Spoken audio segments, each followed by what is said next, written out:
Ladies and gentlemen, welcome to this evening's stream. I am Jay, the Game Master. Dun, dun. No, I'm just Jay. How's everyone doing? It is so hot in this jacket, but you know what? I don't care. This is my Captain and the Game Master jacket from Bull Airs. Isn't this amazing? And I feel like Captain N, who's not really an official mascot, but what the heck? I wore it anyway, and that's just the way she goes. How's everyone doing? Tough Nerd Toys, thank you so much, my brother, for the membership. I appreciate the support, dude. That's great. Hope you're having a good evening. Who's first? That's the question. You know, I always check the chat. Who's first? Scott. Scott has been here. Poor Scott. It is super late where he is. Dude, I appreciate the effort of staying awake. You're here. You got a ton of coffee in you. Well, I appreciate it, man. Thanks for hanging out. Cutthroat is second. We got TJ. Good morning, my friend. Here's to you. Hey, it's morning coffee for you, right? For once, there you go. What's we got? You guys are having some great chats. Retro Roamers is here. Batstan is here. It's good to see all you guys. And Skyfall. Okay, so this is not absolutely every mascot. We're just gonna do like the main mascots. And guys, you know my channel. We're fans of this stuff. I am by no means an expert. So if I misquote anything or screw anything up, I have a little bit of notes here in my old trusty Zelda book, or sorry, as my Overwatch book. If I screw things up, feel free to yell at me. Okay? It's all good. Let's start it off though. Now, I want you guys to help me and let me know exactly where you think these mascots belong. We're not doing the obscure stuff. We're going to do that at a later stream, okay? This is just like the mainstream ones and where we think they belong. Okay. So let's add the tier list to the stream and start off here with this dude, Spyro the Dragon. Now, my notes say Spyro the Dragon was first appeared in 1998. The game Spyro the Dragon for the PS1. He is a character and a mascot created by Insomniac Games, which is a great company. Now, Spyro has been on a ton of different platforms. I'm going to just start this right off the bat and say I'm not a huge fan of Spyro. I actually thought that he became a better character later on down his lifeline when he starred in a little game called Skylanders that you guys might remember, you might not remember. Skylanders was very, very revolutionary for the time. That was a toys to life game where you actually bought the little tiny amiibo sized figures and you would put them on the portal and they would be warped right into the game. I spilled a little bit of water. Whoops. So that's when I liked Spyro. And then later on with the sequels, they kind of just forgot Spyro existed. Him on his own, I don't think he's that great of a character. Cutthroat, you like him. Look at his face. He's so cute. That's fair. Ned the Barbarian says C. Stan with a B. Guys, chime in. You're going to help me here. Some of these, like I said, I don't have huge attachment to. Spyro would be one of them, but I did 10 that I felt were, off the top of my head, the 10 most talked about mascots, the 10 most popular mascots. Lisa says B. I appreciate that. So we got 3 so far. Cutthroat C. And I'm gonna agree with Cutthroat here. I think that Spyro. Would I want his games in my collection? Absolutely. I have a couple of them. I have the first one and I have the first Skylanders game as well. So, guys, remember that the C tier right here, this is the border as to whether you'd want the game in your collection, just like the toy tier list we do. Would you want Spyro in your collection? Absolutely. I think he's an important character. He's pretty average. He's pretty average in my eyes. Let's move on. Who's this guy? You can't have a mascot tier list without Pac-Man, right? And my notes that I wrote for Pac-Man say, where's Pac-Man? I'm blind. His first appearance, of course, was 1980 in the game Pac-Man. Toro Awatatani, I hope I pronounced that right, was the creator of Pac-Man. So I've talked multiple times on my streams about Pac-Man, and um, my first run-in with Pac-Man, and I was not a fan because the first time I actually played Pac-Man was not in the arcade. I was much too young. I was 5 years old. Ray's already saying S tier. What's up, dude? How are you? Lisa S, Dan S. Right on, guys.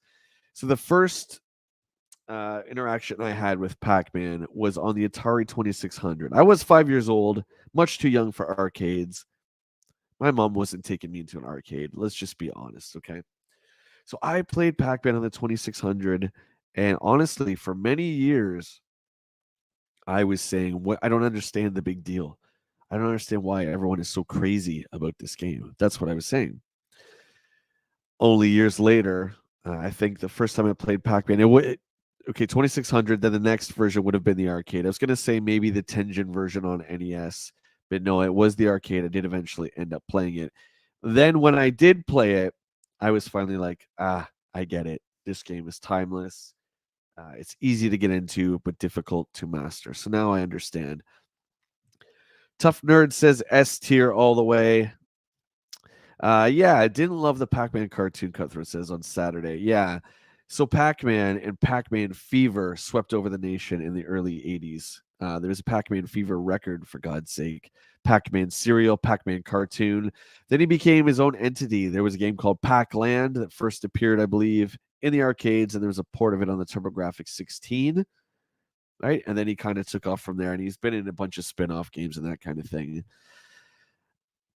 I mean, seriously, Lisa says it right here. The first game I ever played. Where would we be without Pac-Man? Well, we wouldn't be too far in the industry, that's for sure.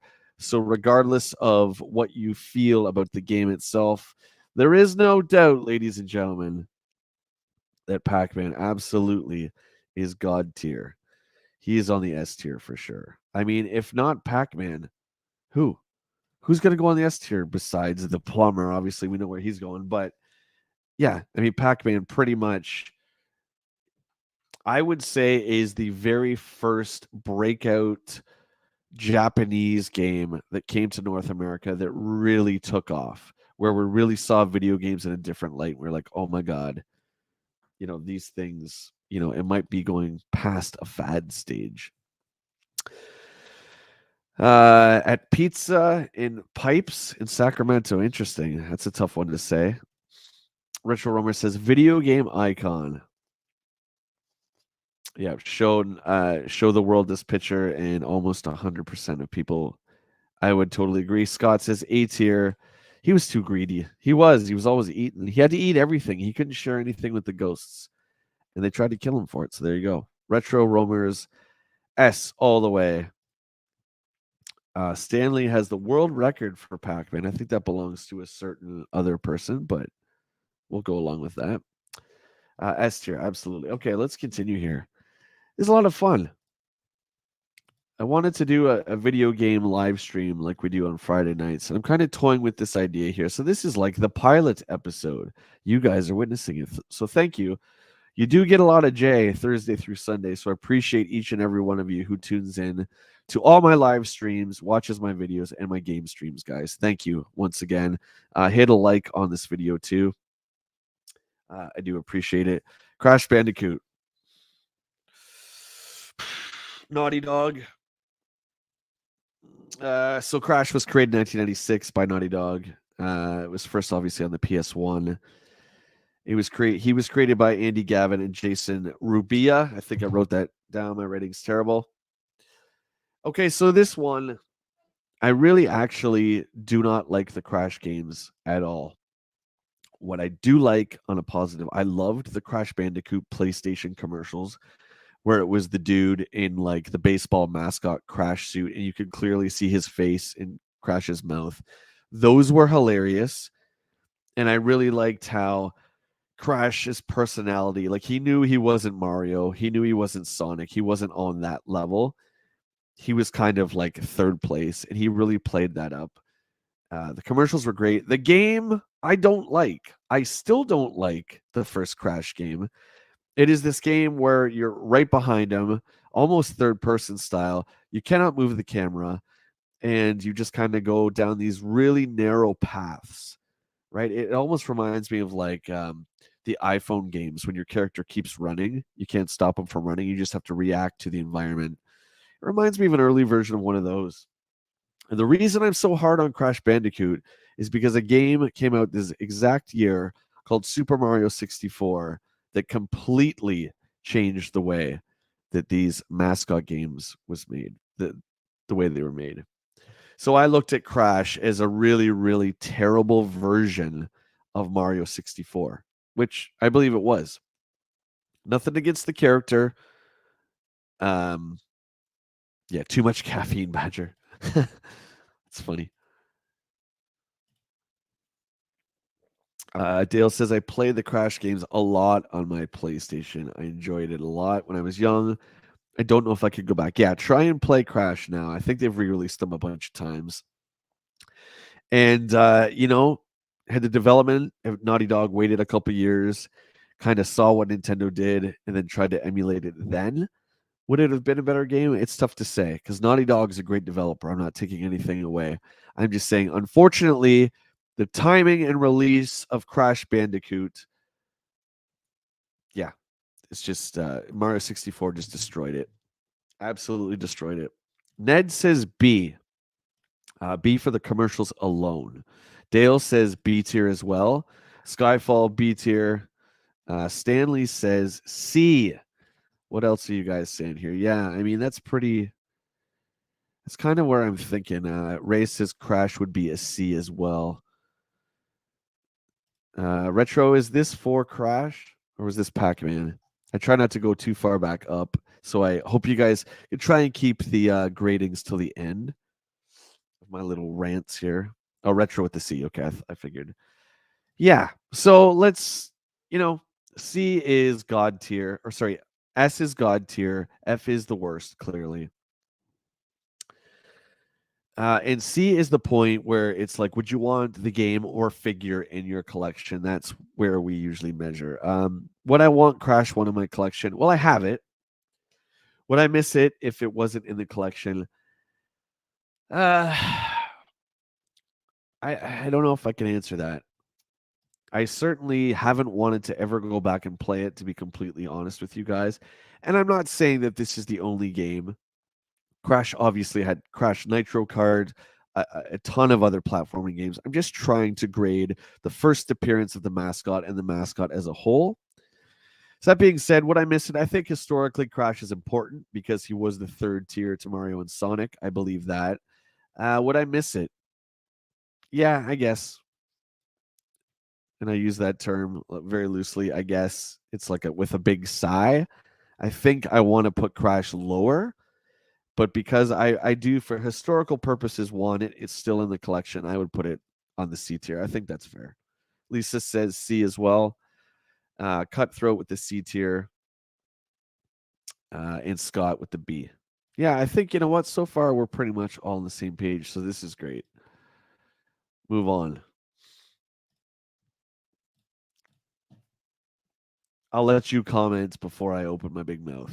I'll let you guys say what you got to say about Sonic. Go ahead. Ray's adding grades C minus. That's fair, buddy. Sonic the Hedgehog, 1991, Sega Genesis.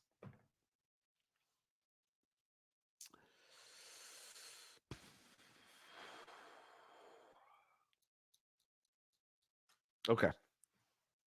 I'll just say what I got to say, and you guys can roast me how you see fit. See Scott with the S. The positives of this game for me, clearly it's blazing fast, which is the selling point for this particular platformer. I think it's also uh, its biggest downfall. Okay, I really do. Hey, Shauna, didn't see you there. How's it going? S all the way. Wow. Okay. Ned the Barbarian S, Skyfall S, Scott S. Wow. Wow. You guys are gonna hate me. You're gonna hate me. I tried to like Sonic. I give Sonic an A for effort because I think ultimately he's a cool character. He's got the attitude. He's kind of like the opposite of what Mario was, right? Mario was slow. Mario is bigger. Um, Sonic is fast. He's thin. He's the complete opposite of Mario. I get it. I get what they were doing. Music is fantastic. Ultimately, I'm just going to say what I got to say. I don't think Sonic the Hedgehog initially is a super fun game. I just don't. Nestor, what's going on? What do you say? You're saying, hey, Jay, I don't have a feel or any connections to any video game characters. Mario would be the only one I feel for nostalgic reasons. Hey, that's fair, dude. I appreciate you tuning in anyway. Hopefully, this is entertaining for you. And yeah, you might learn a bit about these characters. There's some pretty interesting mascots over the history of video games here. Thanks for tuning in. Here we go. Boo, I knew it. Yeah, I mean, Green Hill Zone 1, that song is so incredible. Do you guys remember when Napster first hit the scene, like 99, 2000? I discovered video game soundtracks, which were up until that point, Japanese import CDs that you could get if you could even find a place that would import them. So I had a field day gathering all the video game tunes that I loved and making discs of them, and Sonic the Hedgehog, multiple songs from the games made it onto that soundtrack. Green Hill Zone Volume or Green Hill Zone, the first level of the first game, is still one of my favorite game songs of all time. I see the torches outside of my window here. Don't light the house on fire. Stop it. The movie I have not seen. So Sonic keeps going on through the years. Sonic 1, 2, and 3 were fairly solid games. They were actually more than solid. I just don't prefer them. Okay. Sonic and Knuckles was also great. Sonic CD was great. Then Sonic moved into the 3D realm and we got Sonic for the Dreamcast. Oh my God, what a stinker that is. And then let's not forget Sonic the Hedgehog, the 2006 Xbox 360. And I believe it was on PS3 as well, that game, which is also bad. And from then on, in my opinion, Sonic just goes downhill real fast. I don't know anyone who really talks about those games. Maybe Sonic Heroes, maybe. He's made a lot of appearances in games, and I think that's cool. Sonic Racing, I actually think overall is a better game than Mario Kart. So I love Sonic Racing. I just don't like the Sonic games, the core games. I'm not a fan of. They're just not fun. You go real fast, you let go of the controller, and he goes through all these loops, and then you hit someone and all your rings are gone. Hey, maybe it's my slow reflexes. That's just my opinion. Mo, what's going on? Love me some Sonic. Yeah, I seem to be the only one that's not really a huge fan. That being said, get your votes in right now, please. Okay. Do I want Sonic the Hedgehog 1991 in my collection? Absolutely. This is a historical character and historical game that is so important to the history of video games. Sega actually overtook Nintendo in the late 80s, early 90s with Genesis. They overtook Nintendo. And then they came out with this guy, trying to put that last nail in the coffin, saying, yeah, you know what, Nintendo, we can do the same thing as you, but we're going to do it faster, more colorful. It's going to be brighter, flashier, quicker, all that stuff. Control wise, not quite, but I appreciate what they're trying to do.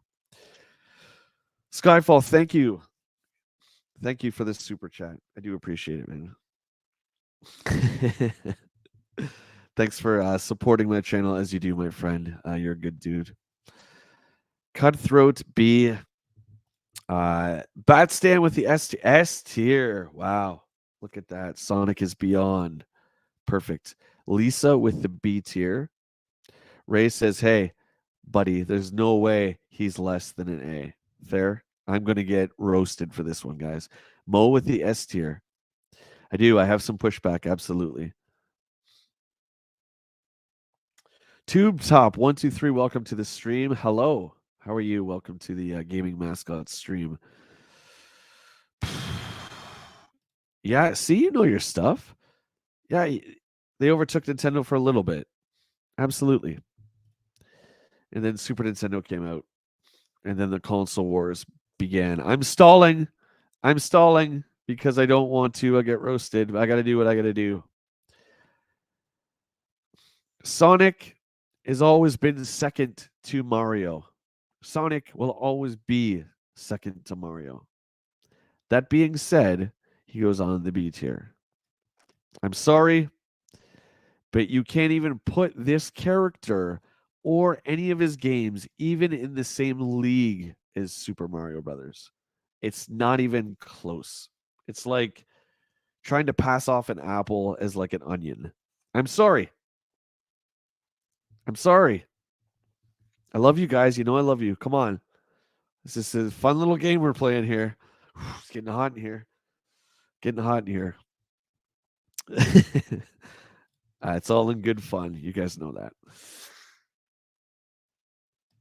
Who's this guy? Who's this guy? Bonk, created by Hudson Soft. Now, Hudson Soft is owned by Konami, so that's pretty interesting, right?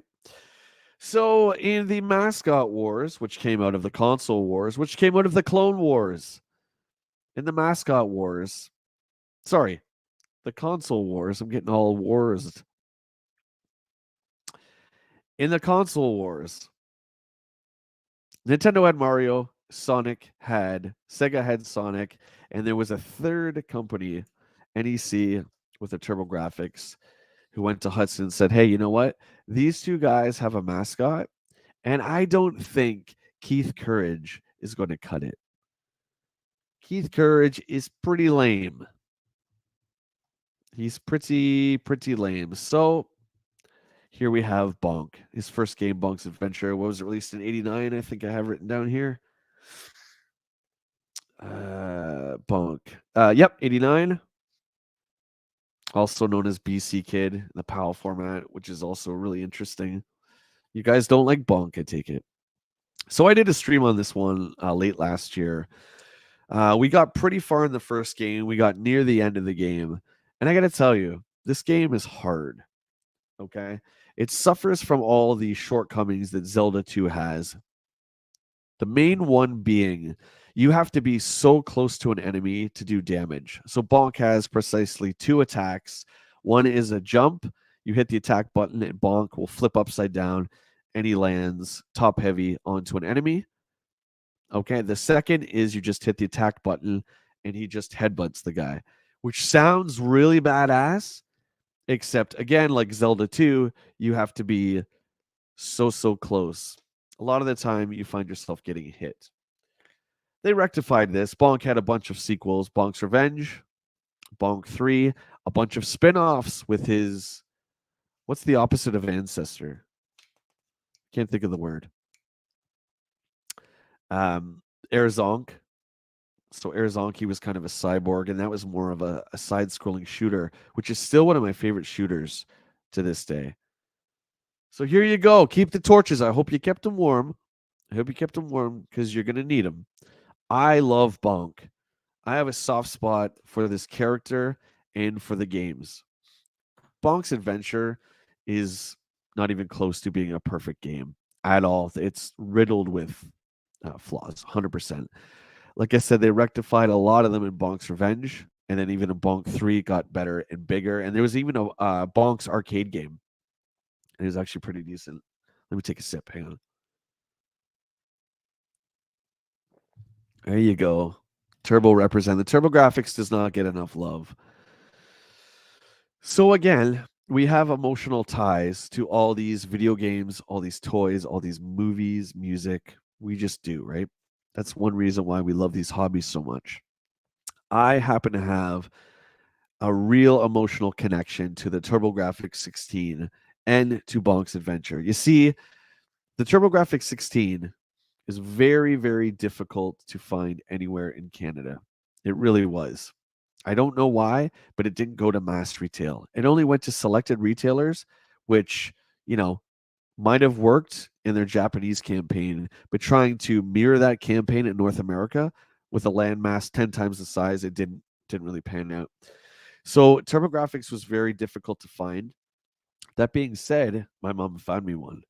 And we also knew a place that was doing something. They were renting video games. You could rent video games. Oddly enough, this place in my hometown was called Nintendo Headquarters. I'm pretty sure they weren't licensed by Nintendo, but they were called Nintendo Headquarters. And can you believe it? They didn't rent Sega. They rented NES and they rented TurboGrafx. Now, if they were licensed by Nintendo, which I don't think that they were, I guess they saw NEC and the TurboGrafx as a non threat. Nevertheless, I had access to playing all the different Turbo games. Well, you could barely even find them on the shelf to play, but I found a place that rented them. We got Bonks. I fell in love with it. The character was bigger than Mario. The enemies were bigger. The levels were not grander in scale, grander in size. The bosses were gigantic. They took up the whole screen. It was just, to me, in my young eyes, my young video game eyes, it was just better. Obviously, years later, I realized that it was not even close. But at the time, so those memories and that nostalgia is so strong for me for Bonk's Adventure and the TurboGrafx 16. I just love it. And that's one reason I streamed it last year. Even though I knew it was going to be a hell ride, I knew it was going to be hard. Toy Connections is here. What's up, mate? Good to see you. Thanks for hanging out. Yeah, guys, check out Toy Connections. Just some really, really great stuff. Transformers and wrestling, second to none. I don't know nearly as much as Ken does. He's a master in that stuff, man. And his passion really, really comes out. So if you haven't checked out Toy Connections, please do, his YouTube channel. So that being said, what are you guys saying about Bonk? Where do we put Bonk? Cutthroat says Bonk's Revenge is my favorite. An overall better game. I agree, 100%. Yeah. So there you go, Stan. Stanley says I got mine at Babbage's or EB Games. So those two companies got swallowed by GameStop. GameStop ate 5 companies, and altogether they became GameStop. Babbage's was unfortunately one of them. We didn't have a Babbage's in Canada, but we took trips often to the States because back then the gaming publications never had any dates for anything, right? It would just be like, this game is coming out spring 89, spring 1990, whatever it was. And the States at that time was always getting games before Canada. So my mom would take myself, my friends over just across the border, and we'd go to EB Games, which wasn't in Canada yet. Babbage's, which we never got in Canada. We'd go to all these great gaming retailers and we'd see stuff like this. Canada didn't have it. As you can see, I'm pretty nostalgic for the TurboGrafx and for Bonk. Dale says it's probably like Family Video. We could rent a system in video games. Yeah, well, that became popular here when Blockbuster came to Canada, and we still have places like Microplay. Back to Bonk. Ray says Bonk is a D. Stanley says E tier. Dale with the C tier. Scott D tier. Cutthroat B. Did Chad pop in? Chad, I didn't see you, dude. What's going on? Hiya. Sorry, I'm busy rambling here. Retro, yeah, I did last year. I think December I streamed Bonk, and that was a sweaty one. You can find the replay on my channel here. But that was tough. We got almost to the end. Almost, but it was just too tough. That game drains you. But yeah, I would love to go back to that. Even Bonk's Revenge. I got them all. I just love them. Okay, enough. I'm stalling. Bonk as a character and as a game, I would love to see more of him. We even got an NES port. A tier. 100% A tier. Go ahead, yell at me. I'm waiting. I don't want you to, but I know you're going to. Okay, nothing? Okay, good. Moving on. Let's go here. Okay. Who can tell me who this is? I'll wait. Bonk over Sonic all day long. All day long. Skyfall, yep. I'm sorry, guys. For me, personally, yes. 100%. Who's this guy? GameStop took over Funkoland, EB Games, Babbage's, and another store. You're close, Retro Roamers. Batstan got it. Yeah, this is Gex. Jeff, what's up, dude? This is Gex. So again, the console wars have started. Okay. Now the mascot wars have also started, and they're in full, like, this is full war here. This is warfare. So again, my love for 90s gaming also stems from the fact that we got so many competitors coming to the battlefield to showcase their system. Everybody wanted a piece of Nintendo and Sega, and they were going to bring their console. Atari was there. We had Trip Hawkins with the 3DO. Neo Geo was there in the background, but it was still there. You had TurboGrafx. You had so much. Plus, you had PC gaming. So many competitors. It was a wild, wonderful time. A system called the 3DO. There's a 3D interactive multiplayer, which was designed to be the centerpiece in your living room. It could play photos. You could put photos on your CD, I guess. I mean, we got to not think of current technology, okay? Trip Hawkins was a visionary. He still is. I mean, he's the founder of Electronic Arts. And he created this system to be the centerpiece in your living room, much like the PlayStation and Xbox are today. That was his vision for the 3DO back in the day. The 3DO didn't just play games. There was interactive software. There was learning software. You could play music CDs, blah, blah, blah. They needed a mascot, though, because they were, first and foremost, a video game system. They needed the mascot. Everyone else, even third-party companies, all had mascot games. And we'll do a stream later on down the road on the lesser-known mascots. These are just like the AAA mascots of the day, okay? Once again, thank you. I was hoping someone would say that because my favorite console is the 3DO. My absolute favorite. I would die for that system. I love it. And I'm not going to go into all that. Those of you who know me or have heard me talk about it a little bit know why. It was a very special time in my life. Like I said, that the history of video games at that time, there was no better time than the mid 90s. It was absolutely marvelous. The 3DO could do things that Nintendo and Sega could not do. And you got to remember, I was not a PC gamer back then. I wanted to be, but I mean, I was a kid, starting his first job, right? So we never had a PC, and there's no way I could afford a PC, which is hilarious because this bad boy, the 3DO, was $800. I was lucky enough to get one, so I could have almost bought a PC, but that's neither here nor there. I'm glad I got the 3DO. Let's just say that. So not having a lot of experience with PC gaming throughout the 80s and the 90s, the 3DO did stuff that all the new CD-ROM games did. Full motion video, which was absolutely all the rage. That was the future of video games. Actors digitized. I mean, Mortal Kombat. What's that game I played the other day? I can't even remember it. Where's it on my shelf? What's that game I played? The choose your own adventure game that we played. Robo Dad or whatever it's called. Night Trap. Robo Dad. All games like that. Corpse Killer. Sewer Shark. All these full motion games. The one Cutthroat likes, the Fahrenheit game, the Fireman one.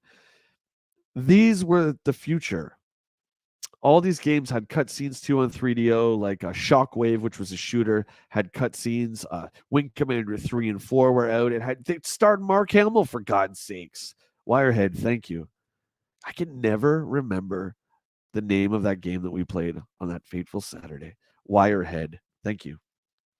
Anyway, that was the future.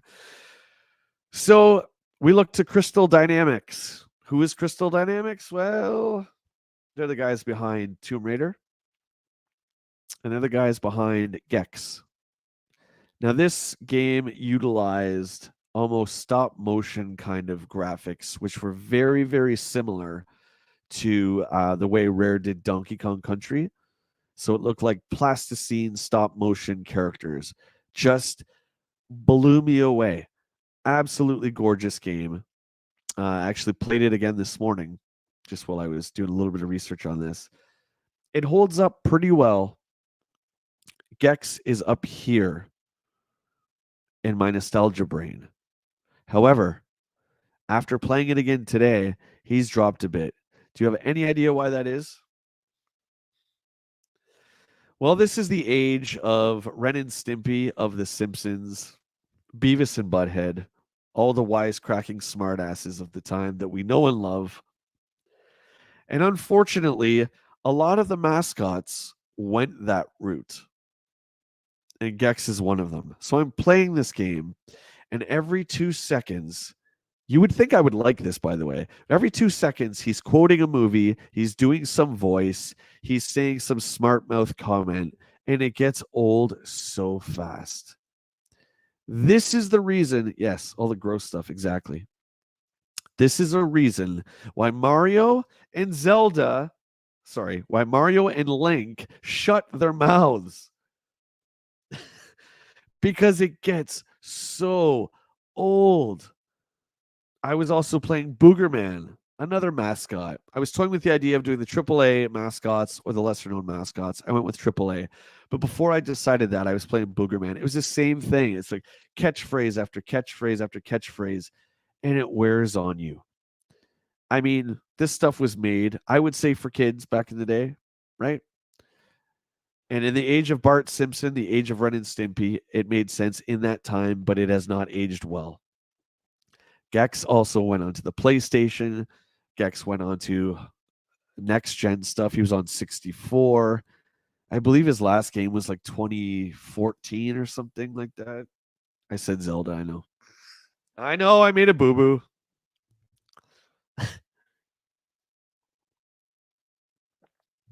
It was cool, Beavis. I mean, Dre.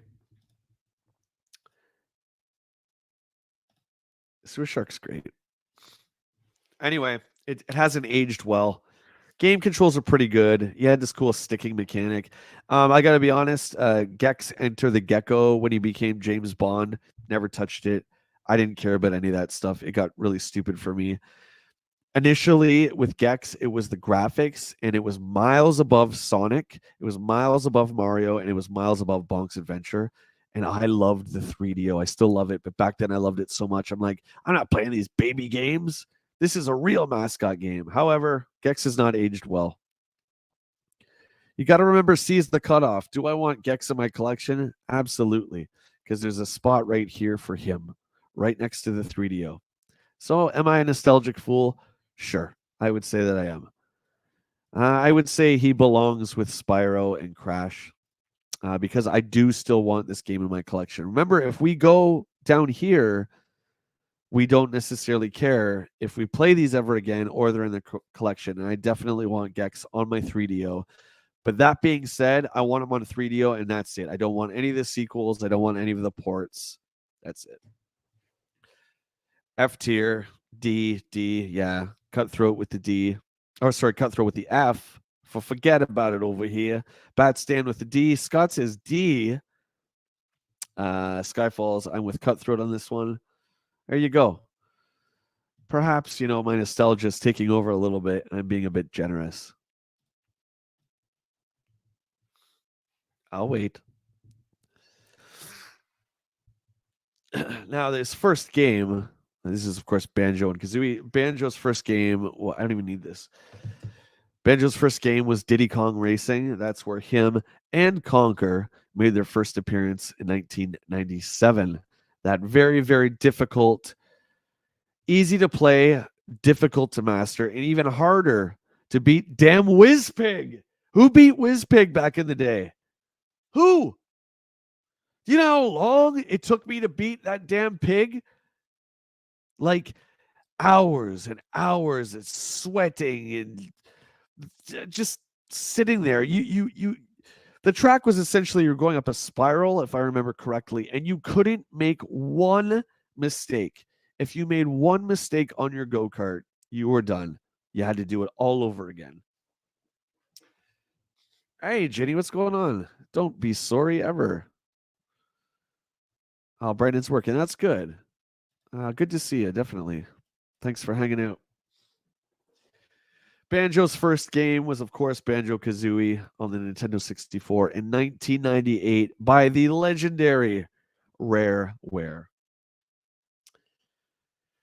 This is one of the first games that I played where I really started to understand scale in games. We certainly got it in Mario 64, but I think Rare really did a better job in Banjo.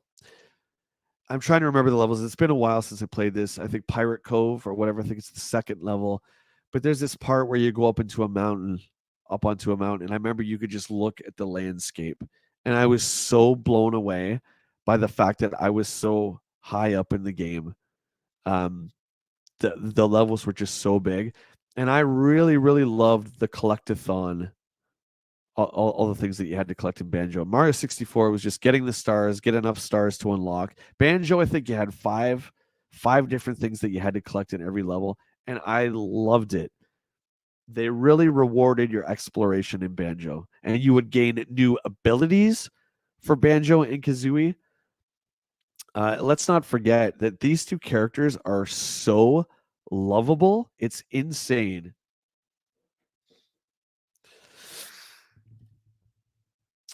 No, which I'm really happy that they are not. It is cloth.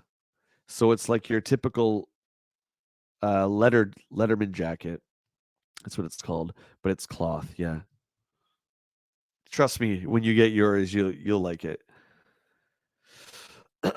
uh yeah, so amazing character, super lovable. Like who could forget the voices? Grunty the Witch, a great antagonist. There's everything about that game. And who could forget the third level when you're introduced to Clanker? You remember that? Clanker is a gigantic mechanical shark. And I remember, I'm not even kidding. If you guys remember this level, okay, I think it's the third level. You're swimming in this little sewer pipe, okay? You're coming up, you just see the exit to the sewer pipe. You're swimming in it, and you see this gigantic face. It scared the absolute crap out of me. It really did. And then you see that this shark is the whole level. Like the scale of this game, I cannot say it enough. It's just absolutely incredible. Banjo Tooie, not as great. It didn't do as well commercially. I think everyone kind of agrees with that. Hang on one second. A little bit of water. Spilt water right before the stream. What a clumsy fool. There we go.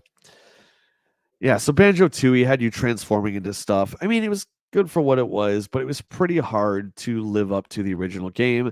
And then Rare littered the first and second game with all these secrets and mysteries. They did that with all their games, with Donkey Kong 64, Diddy Kong Racing, Perfect Dark, GoldenEye. There was all these little hidden secrets. You just wanted to know more and more about the games. They really were masters. Then Rare went to Microsoft, and nobody ever saw them again. They got put on Connect. Well, we got Banjo Kazooie Nuts and Bolts, which is actually a pretty underrated game, to be honest. Okay. Where are we going to put Banjo, guys? Let me know. Let me know where they are going. Were you playing a game at night, Jay? You mean tonight? No. No, this is just I'm trying to do a gaming live stream. I'm just trying to figure out when I want to do it. So similar to what we're doing with the toy one, I want to add a gaming one in. My buddy Will and I tried to do one last year and it just didn't pan out. We couldn't get our schedules in sync. I'm trying to do might be a solo effort. Cutthroat says C. Wow. I'm gonna light torches and go to your place. Scott, A tier. Jeff says, careful, Jay. If it spills near your Switch, you could end up like Kevin. Nice. First time seeing those. Stanley says B tier. And you guys are talking about Sex in the City. I love Sex in the City. It's a great show. Okay, well, this is in my eyes an absolute legendary pair of characters here. Um, Nintendo owes Rare a lot. I'm not saying Nintendo 64 wouldn't have done as well because Nintendo is masters at what they do, but the Super Nintendo and the Nintendo 64 do owe Rare a lot for making fantastic, incredible games. B tier for me. Wow. Well, since Banjo Kazooie, and we're trying to go mostly from their first game, their own game, not the first appearance. Uh, to me, I think is better than Super Mario 64. I would put Banjo on the S tier, 100%. Nintendo owes Rare a lot. I'll just say that. You're Samantha, are you? I would have been Carrie. Carrie's that's who I would be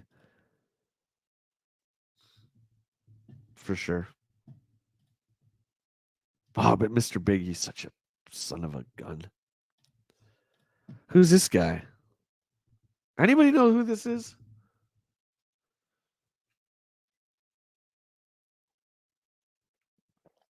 Jeff, you can play Banjo 1 at least on the Switch. I don't know if you can play 2. Skyfall is what happens when you stream all day and you drink 900 coffees. Rayman, 1995, of course, Ubisoft made his first appearance in his own game for PlayStation 1. What a stupid character. I'm just going to say it. To me, there's nothing. I'm just looking at the character now. There's nothing to me that is likable. Like the detached limbs, I don't really get it. Is it unique? I guess it's kind of stupid. His face is not cute nor lovable. Um, he kind of looks like the hostess, one of the hostess monsters. If you Canadians remember the hostess chips. Anyway, I'm not a fan of this game. The Rayman games are okay. The early ones are pretty good. Isn't it funny though? How years later, Raving Rabbits came out and they were enemies in the Rayman games, and Rayman gets kicked out of his own game and replaced by the enemies for that game. Even Ubisoft didn't even want him anymore. They're like, you know what? His enemies are better than him. Get this guy out of here, and we'll get the Raving Rabbits. Those will be the new mascots for us. Yeah, it's a decent enough platformer. Um, do I own one? I think I own one of the Rayman games.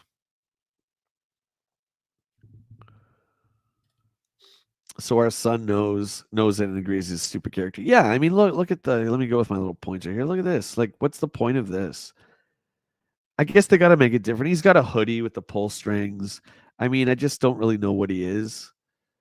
I guess that doesn't matter. I just don't think he looks cool. He's giving it a D. Okay, that's fair. Guys, let me know what you think. We'll move past Rayman.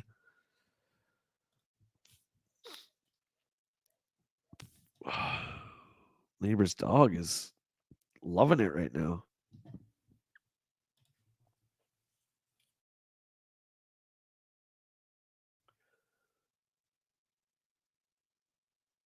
Yeah, he looks. Yeah, that's fair.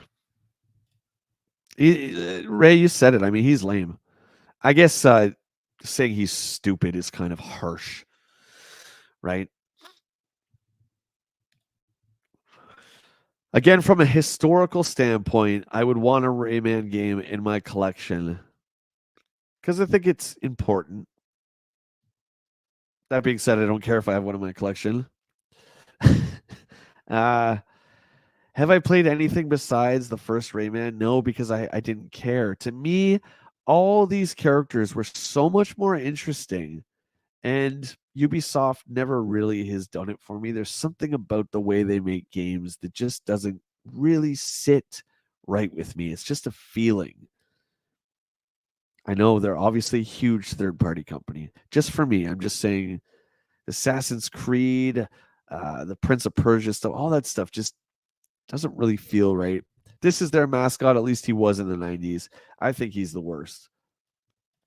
I don't want to put him on the E and give him a humiliation because I don't think we're going to see a lot of humiliations once we do the mascots that are like a little lesser known for another day. I think he's the worst so far of the list. Absolutely.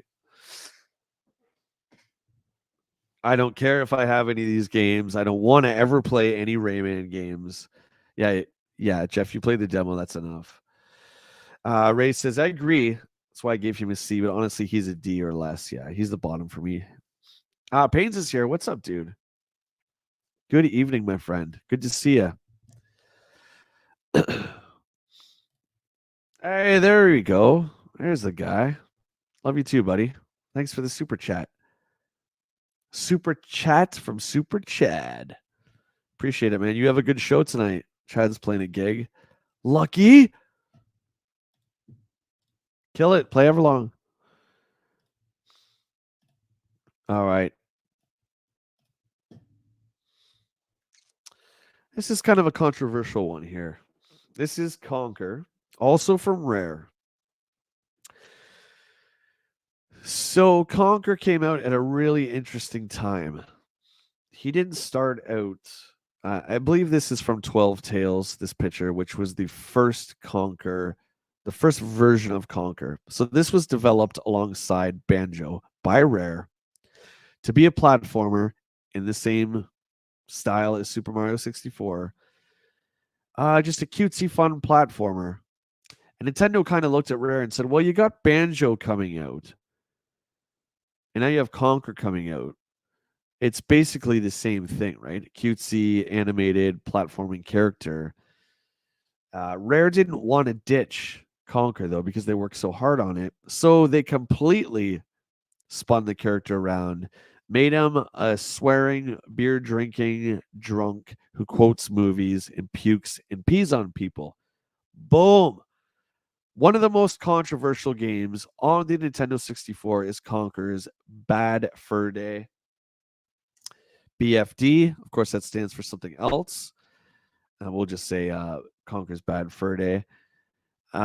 Nothing says late 90s, early 2000s like this game that came out in 2001. One of the, if not the last, Nintendo 64 game released.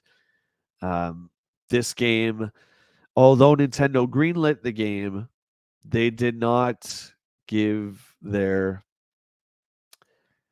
how do I say this? I guess their stamp of approval, meaning Conker got hardly any marketing. Nintendo wasn't behind it. They weren't backing it.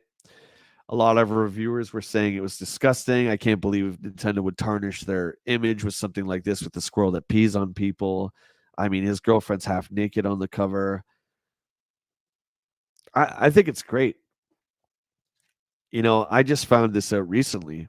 I thought it was Nintendo reversing it. Nintendo was kind of saying, you know,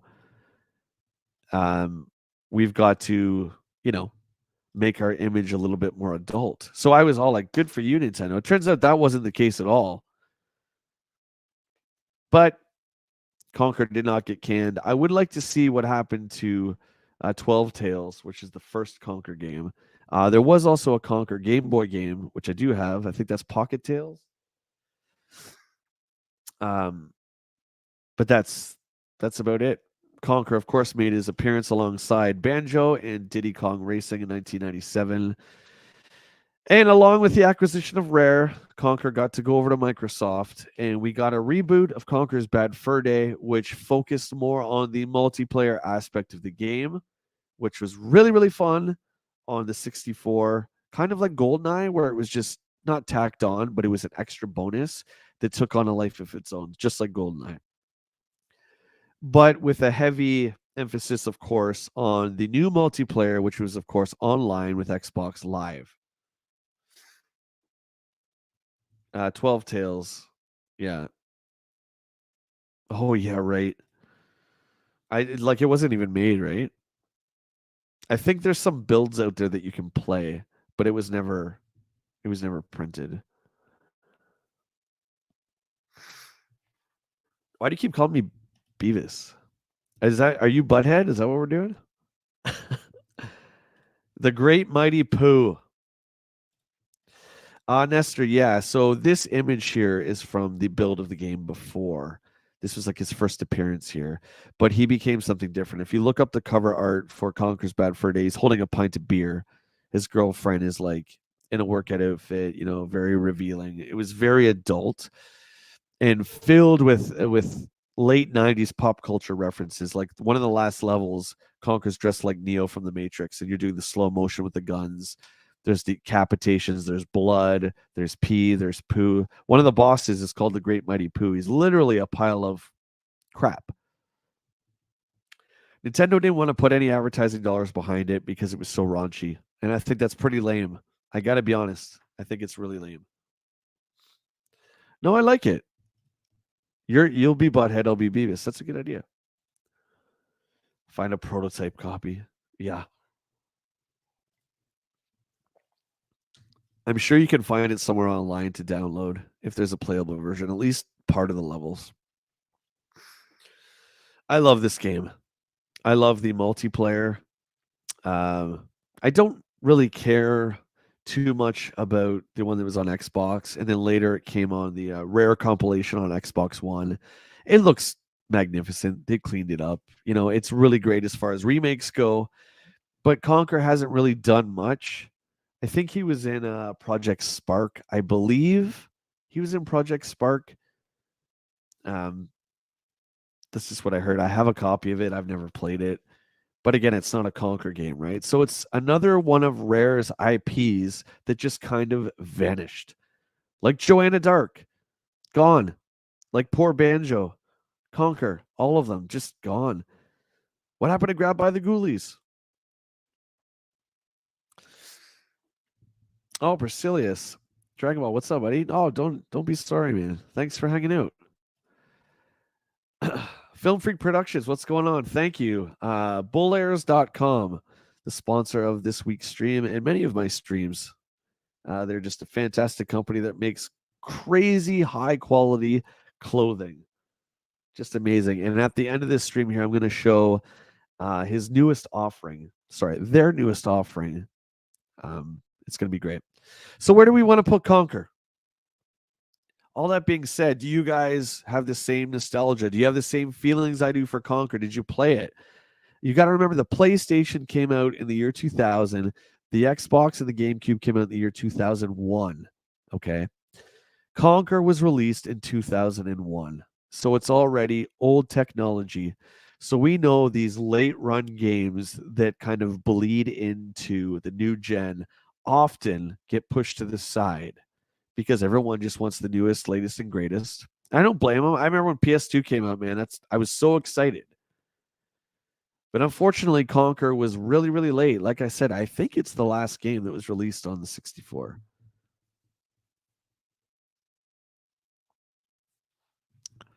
Yeah, check it out, man. Yeah. Let's run the promo now while I have everyone's attention. It's just like a 20-second thing. This is the latest offering from Bull Airs, okay, guys? So check this out. See if this gets you excited.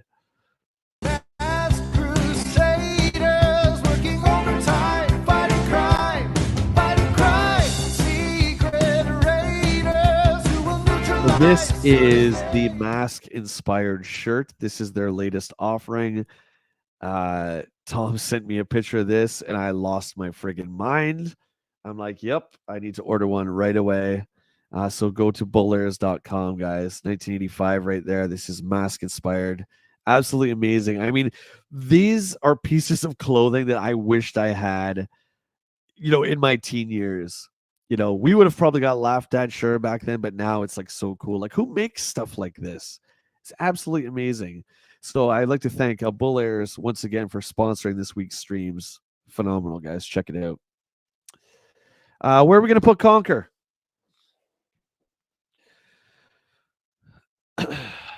Stanley says S tier. Cutthroat says A tier. Jeff says A tier. I feel like Nintendo was trying to grab mature audiences, but they weren't, right? They, of course, approved it, but they weren't behind it. Wow, Ray says F. Terrible stuff here. You can thank Tom for that. He makes great stuff, dude. When you get this jacket, and I hope it's tomorrow for you, buddy. If you get when you get this jacket, dude, you're gonna feel so great. And you gotta see the back of it. Hang on, I don't know.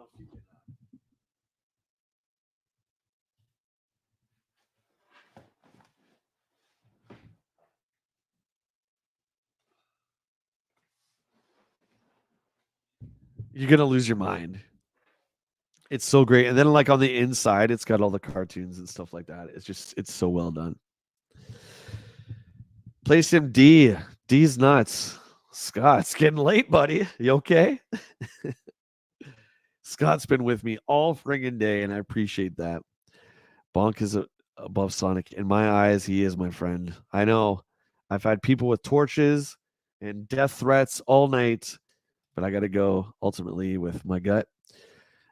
Conquer belongs right there beside Banjo. Rare was one of the most perfect video game companies back in the day. Absolutely legendary games, legendary characters, so much love and craftsmanship put into all their stuff. And then Microsoft got a hold of them and strangled all that out. Well, who's left? Gee, I wonder. I mean, I wasn't even going to put them on the list because do we even have to do this? Like, do we have to? I put him on the list because he belongs with everyone else here.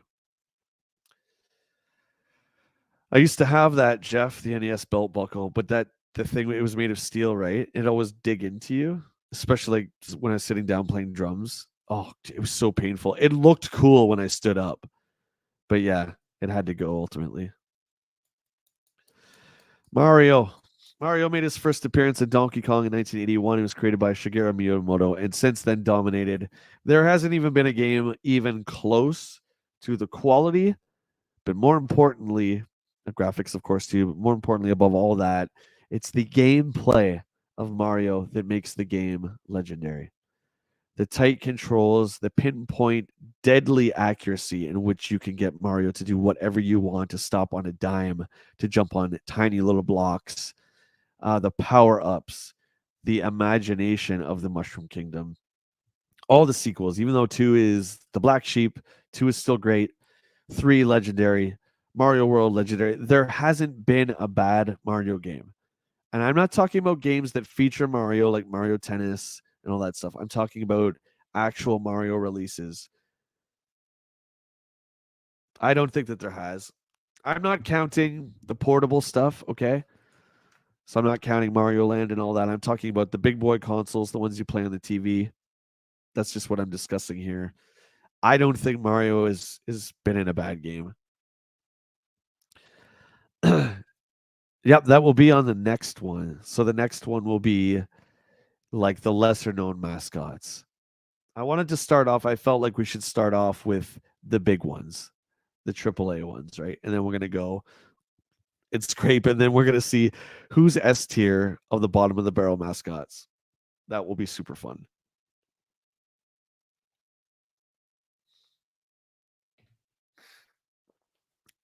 Is okay. First of all, let me throw it out there. And absolute guys, be honest. Okay. Your heart of hearts. Is there anybody out there that can put Mario less than an S? Be completely honest. Don't do it just for the sake of, being different. Honestly, now, look into your soul, look into your heart. Is there any one of you out there that could put him below the S? There is absolutely no way. Stanley says S. Skyfall S. Oh, here we go. Oh, I totally disagree with you, brother. I don't think they're equal at all. There's no way. Mario, time and again, has had successful game after successful game. Sonic, after a certain point, got so bad that people just stopped caring. And I'm not talking about the original Genesis stuff. The Sega CD stuff was good.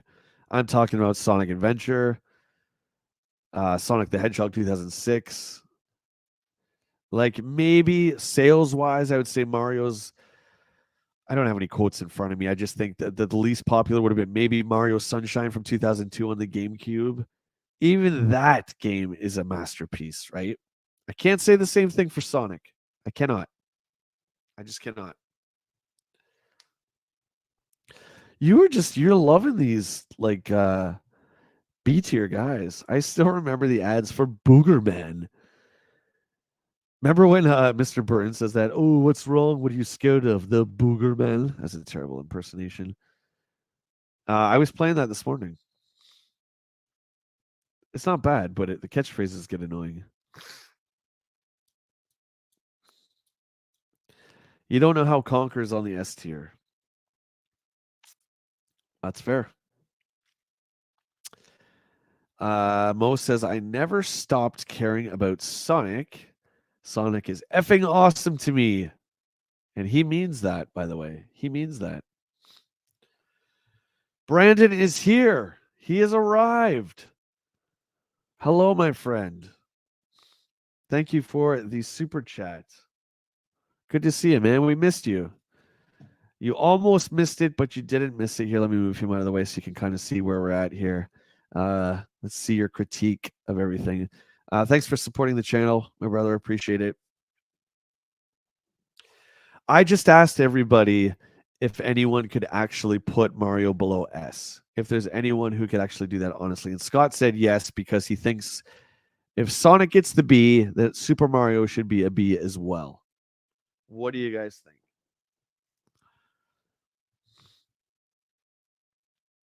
You guys in Boogerman. That's it. Tomorrow's Zelda stream is canceled. We're doing Boogerman instead. See how long that lasts. I give it like 5 minutes.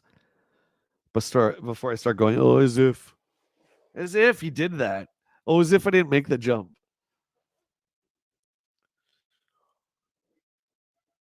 It's not fair. That's it, Scott.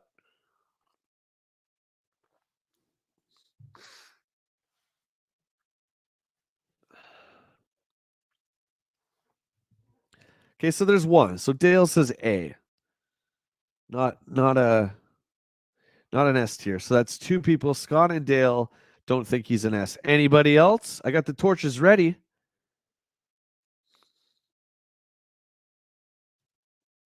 Ginny says Brandon says S tier because Mario saved Nintendo. Well, Mario saved video games. Absolutely.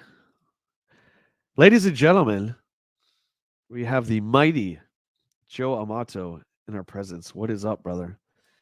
Uh-oh, do I want to read this? Sonic in the B? How dare thee? Sonic and Mario both deserve S. And where is Alex Kidd? He was the original mascot for Sega. He has amazing games too. Dude, Alex is right here.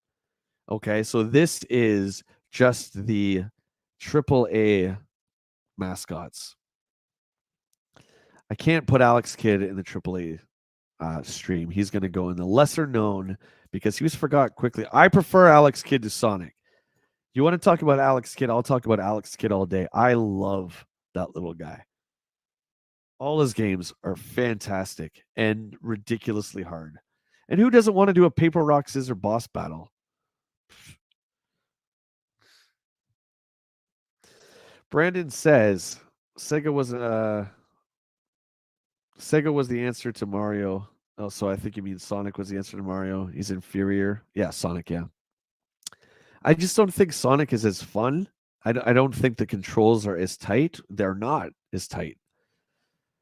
And when you're making something to go directly against Mario, I don't know. I just think of some of the things that Sega boasted were not true.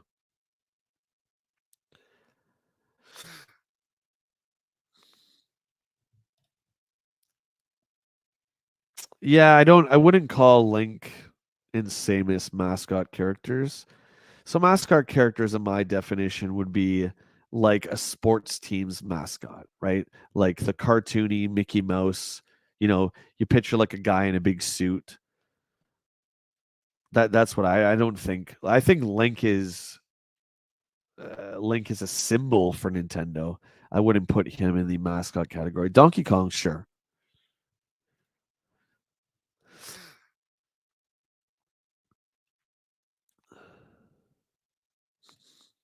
Dem Guts, what's going on? Alex Kidd gets A for me. It's the ears. Yeah, he's great. Arizonk is another great game. Okay, well, I mean, we know where he's going. I agree. I mean, history is history. Nintendo, along with this plumber, saved video games. That's just the history of it, right? Um, so, along with that incredible history, and I love saying that they saved the video game industry because they did. But alongside that, Super Mario Brothers is such an incredible achievement. It was one of the first games where you go left to right, you go through different levels. It wasn't just about getting a high score at all. You could get a score in there. It wasn't about that. It was about how far you could get. There was secrets, there was warps, there was power-ups. The eighth world, the castle, it's a maze.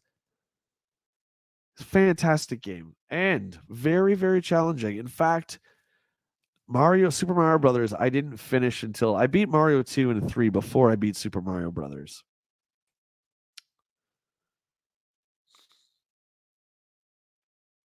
I think Mario needs to be in the God tier. We need to add a G.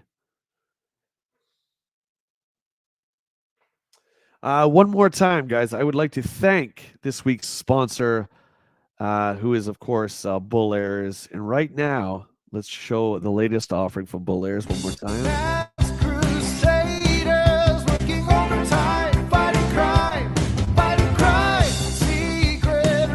That's a great song, isn't it? My favorite song of the 80s cartoons is the Mask intro. You can get this right now, bullairs.com, guys. Check it out.